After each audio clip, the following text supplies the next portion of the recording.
salamat. Maupay nga kulob, sang tarita, maupay nga kulob.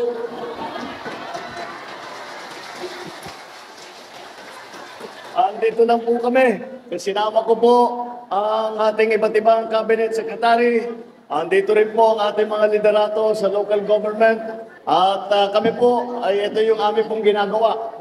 Hindi lamang dito sa inyo, hindi lang dito sa Samar, kung hindi sa iba't ibang lugar sa buong Pilipinas. At ganyan po ang aming ginagawa. Pagka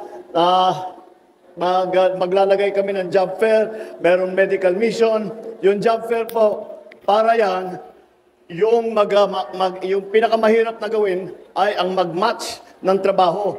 Ibig sabihin, bagay yung trabaho doon sa training ng aplikante. Kaya naman, nagpapasalamat tayo sa ating mga employer. Nandito na silang lahat at sila'y tumutulong sa atin. At sila po ay naghahanap ng manggagawa. Hindi lamang dito sa Pilipinas, pati na sa mga iba't ibang trabaho sa abroad. Para po, ay kung kakayanin po, ay yan po ang kailangan natin gawin para mabigyan ng pagkakataon ang ating mga kababayan na mapaganda naman ng kanilang mga buhay at ang buhay ng kanilang mga pamilya. At nandyan din po ang Kadiwa, ang Kadiwa Center, Kadiwa ng Pangulo. At yan po ang aming pamamagitan.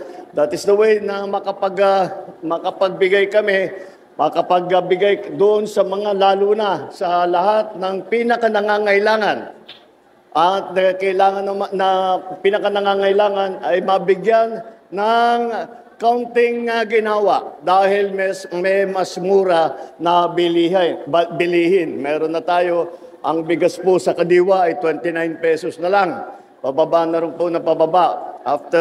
Habang tatagal ang panahon po, ang Kadiwa, hindi lamang sa mga mahihirap, kung hindi gagawin na natin Kadiwa for all. Ibig sabihin, kung ano yung presyo dati sa Kadiwa, yan na rin ang gagawin natin presyo. Pero dahan-dahan lang po, dahan-dahan natin binababa dahil ibinabago po natin lahat ang buong sistema. Kaya naman po, asahan po ninyo habang naayos sa mga sistema, naglalagay po tayo para sa agrikultura, pinapaganda natin, naglalagay po tayo lahat ng mga makinarya para tulungan ang ating mga magsasaka. Nagbibigay po tayo ng traktor, naglalagay po tayo ng mga drying, naglalagay po tayo ng mga panggiling, mga milling machine, kung saan-saan po sa buong Pilipinas. Para naman, ang kikitain galing sa palay at sa bigas ay maiiwan sa magsasaka. Hindi mapupunta doon sa mga malalaking supermarket. Dito na may iwan ng perang yan. Ang tinatawag na value added. Kasi bawat pagproseso niyan, mas magiging mahalaga. Yung halaga na yun ay maiiwan dito sa atin. Kaya yan ang aming ginagawa sa agrikultura. At siyempre, lagi naman sigurong kailangan, lalo na ngayon, na marami tayong naririnig na kailangan natin bantayan tungkol sa ating kalusugan. Kaya naglalagay po tayo ng medical mission. At nagpapasalamat ako sa iba't ibang mga participant. Galing sila sa iba't ibang clinic, iba't ibang ospital. Ngunit nag-volunteer sila dito ngayong araw para tulungan kayong lahat. Yan po ang aming ginagawa at meron din po tayong livelihood program. Yung hindi naman nag-a-apply ng trabaho ay meron tayong DOLE-supported na livelihood program. Ito ay lalong-lalo na para sa mga manggagawa natin na nawalan ng trabaho ay naghahanap ng hanap buhay. Habang sila ipapasok ulit sa ibang trabaho, ay meron silang konting livelihood, meron silang konting pagkikitaan. Susuportahan po yan ng DOLE. At yan po, at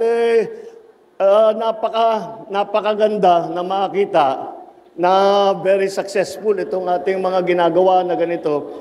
Ipapasalamat siyempre tayo sa ating mga local officials dahil po ay kahit na anong gawin namin sa national, pag hindi maganda ang coordination sa ating mga local officials sa LGU, ay hindi siguro hindi ganito kasing ganda ang magiging programa natin.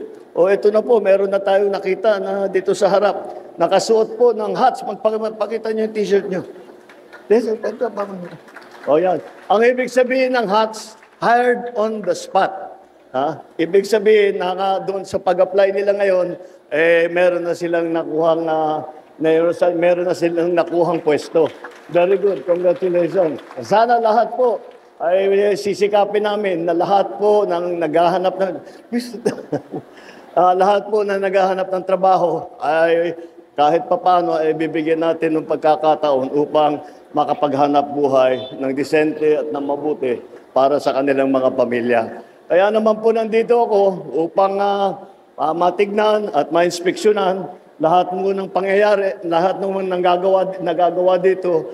Mukha naman maayos, very well attended, very well organized. Doon pala nakalimutan ko, doon sa labas, meron pa yung lab na laboratorio, na truck. Yan po ay galing naman kay First Lady. Yan ang project niya, yung Lab for All. Ang Lab for All ay project niya na mabibigyan ng ganyang klaseng truck ang bawat probinsya sa buong Pilipinas. Ngunit, dahil siguro, meron bumubulong sa kanya, bago siya matulog, inuna na niya ang mga waray-waray. Kaya nandun na yung mga ating mga truck. Kaya naman po, gamitin niyo po lahat po ito na mga pagkakataon upang makahanap ng trabaho, upang magpatingin, upang makabili ng mga mas mura na bilihin. At sana po ito ay nagdadala ng konting tulong. Alam naman po natin, kahit ano pang sabihin natin, ay talagang mahirap ang buhay ngayon at maraming nagbabago. Ito lang climate change. Ay ngayon, ulan ng ulan dito sa atin. Panayang ulan, araw-araw halos umuulan. Kaya nagbago talaga ang panahon. Kaya kailangan natin mag-adjust. Kailangan natin mag-adjust sa ating pamumuhay. Kailangan natin mag-adjust sa ating mga eskwelahan. Kailangan natin mag-adjust dahil talagang malaking pagbabago ang hinaharap natin. Yun lang po. At ako ay bumabati lang po at matagal na ako hindi nakabalik. Actually, election pa yata. This is the last time that I was here in summer. Kaya I'm happy to be able to come here na makita ko kayong lahat, ang ating mga kababayan na waray. Okay, yun lang naman po. At ako, salamat. Thank you very much.